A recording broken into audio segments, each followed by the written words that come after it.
السلام علیکم سامعین، 24 سفر المظفر ہے، 22 ستمبر ہے۔ سوشل انڈیا نیوز میں آپ کا خیر مقدم ہے۔ خبر کا عنوان ہے اے ٹی ایس نے مولانا ساجد کو اٹھایا، حراست میں لے لیا اور یہاں سے لے گئی۔ خبر تھوڑی تفصیل سے سنیے۔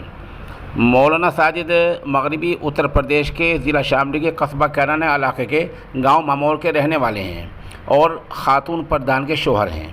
وہ اپنے گھر سوئے ہوئے تھے کہ آج الصبح تقریباً 4 یا 3:30 بجے اے ٹی ایس کی ٹیم آئی اور ان کو اٹھا کر لے گئی۔ کہاں لے گئی اس کا ابھی تک کوئی انکشاف یا کوئی خلاصہ نہیں ہوا ہے۔ بتایا جاتا ہے کہ مولانا Sajid popular front of India کے رکن ہیں، فعال رکن ہیں اور یہاں کے اہم عہدے پر فائز ہیں۔